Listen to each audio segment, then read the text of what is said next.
Balik kay Dao An, sinabi niyang una sa lahat, kailangan muna niya ng lote para pagtayuan.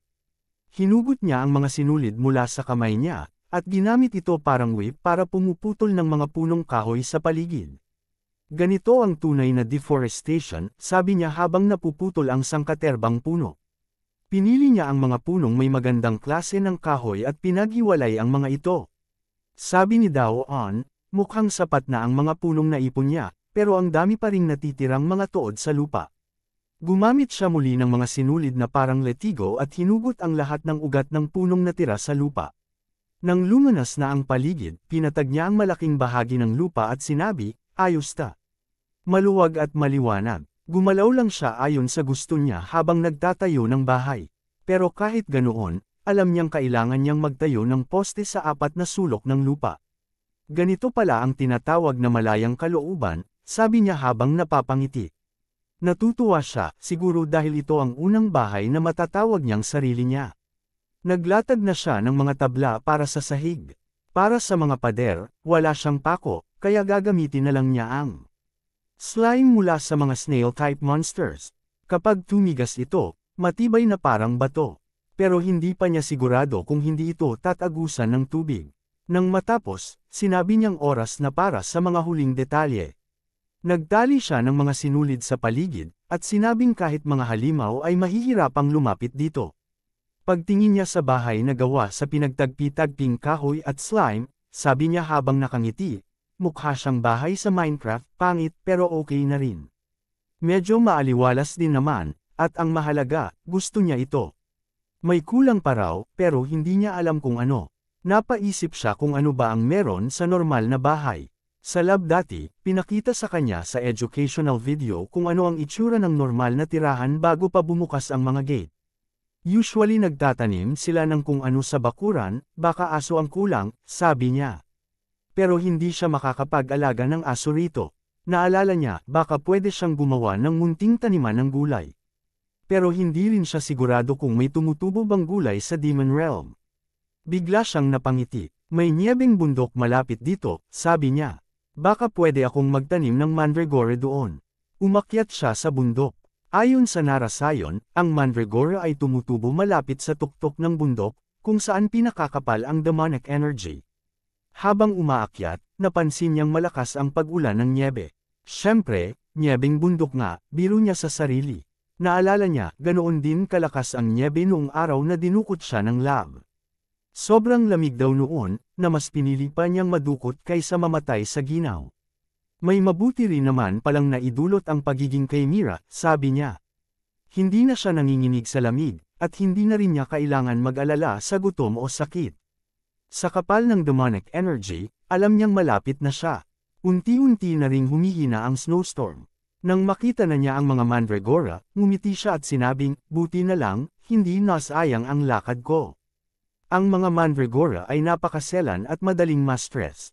Parang sunfish-type monsters, namamatay sila kahit kaunting pagbabago lang sa paligid. Sabi ni Dao An, kung mag-uuwi siya ng mandragora, mas mainam na bata pa at madaling makibagay. Kaya tinumpisahan niyang tanggalin ang mga ugat ng isa.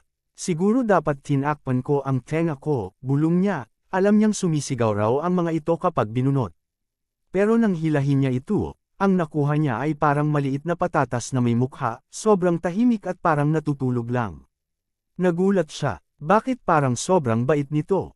Tanong niya sa sarili. Dahil natuwa siya, sinubukan niya ulit, at ganoon din ang resulta. Sunod-sunod pa siyang bumunot, at parang lahat ng mandragora ay tulog at nagbubulungan sa panaginip nila. Napagtanto niya na yung mandragora na sumisigaw ay mga artificial na itinanim sa mundo ng tao, kung saan kaunti ang demonic energy. Sobrang stress ng mga ito roon kaya't kapag pinilit bunutin, sumisigaw at agad na namamatay. Pero ngayon, hindi lang walang sigaw, hindi man lang sila lumalaban. Siguro, dahil nararamdaman nilang isa siya sa kanila. Matapos ang lahat, may mandragora cells din siyang itinanam sa katawan. Mas okay to, sabi niya. Mas kaunti ang stress, mas lalago ng maayos. Iniisip pa niyang kapag lumago na ang mga ito, hihingi siya ng kaunting ugat para gawing mandragora tea. Pero kailangan daw ng pahintulot, dahil kapag pinilit ang bunga, nagiging sobrang lason nito. Habang nag-iisip, may narinig siyang ingay ng laban. May mga hunter dito, tanong niya sa sarili. Anong ginagawa nila sa mapanganib na nyebeng bundok na to? Nagpasya siyang tingnan ang pinanggalingan ng gate. Samantala, sa kabilang banda, may dalawang hunter na nagtatakbuhan. Niloko raw sila ng mga kasamahan nila, ginawang pain at iniwan. Pinagkakaguluhan, sila ngayon ng mga mukhang kuneho pero may bibig na parang halimaw sa Resident Evil. Gumamit sila ng barrier para hadlangan ang mga atake, pero puno ng takot ang isa. Sana nagstay na lang akong tagalinis ng monsters, sabi niya habang lumuluha. Bakit pa ako nag-volunteer sa paghahanap ng Chimera? Bigla siyang sumigaw, tulong. Sa kalangitan, may nakita silang liwanag na papalapit. Isang malakas na shockwave ang tumama sa lupa. Dumating si Dao-on. Napahinto ang mga demonic bunny. Tumingin sila sa kanya. Aba, sabi ni Dao-on. Matagal-tagal na rin, snow bunnies. Pero iba na ang Dao-on ngayon, naglabas siya ng matinding killing intent. Nagpanik ang mga demonic bunnies. Nag-uunahan silang magsitakas, tinatapakan pa ang isa't isa sa sobrang takot. Imposible, bulong ng mga hunter. B-rank na halimaw yun bakit tumakbo? Pagbagsak ni Dao-on, pati ang nyebe ay nagsimulang matuno sa init ng kanyang presensya.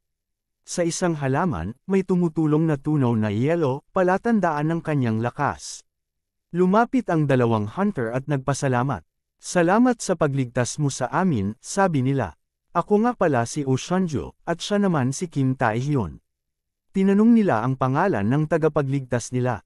Sabi ni Dao-on, hindi niyo pa naririnig ang pangalan ko. Napatingin sila sa suot niya, gawa sa balat ng halimaw at may panggapos lang na baging. Baka isa siyang reclusive hunter, bulong nila, o baka, isa sa mga dating eksperimento.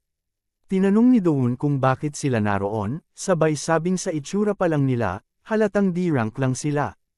Alam naman daw nila kung gaano kapanganib ang bundok na yon. Sagot ng mga hunter, pera raw ang dahilan. May lumabas kasing request na buhayin ang isang Chimera, at napakalaki ng bayad. Napakunot-noo si Doon at nagtanong tungkol sa Chimera. Imposible raw na siya yun. Sinabi naman ng mga hunter na may test subject mula sa laboratorio na tumakas, isang mekanikong nilalang na tumalon sa loob ng gate habang tumatakas. Sabi ni Doon, kung mechanical ang tinutukoy nila, siguradong hindi siya yon. Balak na lang daw niyang kumuha ng gate crystal at bumalik. Tinanong niya kung nasaan ang gamit nila. Siguradong hindi raw sila basta-basta pumunta sa Demon Realm na walang dalang kahit ano. Nasaan daw ang mga gate crystals? Sumagot si Shoanjo, galit at bigo. Ikinwento niyang tinakasan sila ng mga kasamahan nila, dala-dala ang lahat ng gamit. Plano na pala iyon mula pa noong simula. Dapat daw ay pinaghinalaan na niya noon pa lang nang payagan sila ng isang B-rank hunter na sumama. Naisip ni Doon, kung ganoon, malamang nasa kanila rin ang gate crystal. Nag-alala si Taihan at nagtanong kung may balak pa bang bumalik si Doon. Malapit na raw silang maubusan ng oras. Alam naman daw nito kung ano ang epekto kapag nasenggot ng sobra ang demonic energy. Ipinaliwanag nila na ang haba ng panahong kayang tiisin ng isang hunter sa Demon Realm ay depende sa awakening rank. Kapag hindi agad nakabalik para linisin ang katawan sa human world, karaniwang namamatay ang mga hindi makatiis. Pero si Doon, tila hindi apektado. Nagmamakaawa na ang dalawa, isama raw sila pabalik. Isa pa nga sa kanila ang nagsabi na buntis ang kanyang asawa, kaya hindi siya pwedeng mamatay doon. Tahimik si Doon. Bigla na lang niyang ginamit ang pandaman niya, at bago pa man matapos magsalita ang dalawa, bigla siyang tumalon sa ere, mabilis na tumalilis, at nag-iwan ng basag na lupa sa biglaan niyang alis. Napasigaw ang mga hunter, saan ka pupunta? Isama mo kami. Samantala, sa kagubatan, tahimik na naglalakad ang robot patungo sa isang bangin. Sa isip nito, tila delikado ang lugar na iyon. Sa kabilang banda naman, naghihintay ang mga B-rank hunters na tumakas kanina.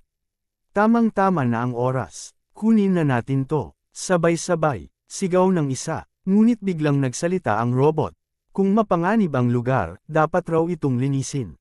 Nagsimulang magbago ang kulay ng katawan nito, at nag-prepare para sa labanan. Tumalon ang mga hunter, sabay-sabay umatake.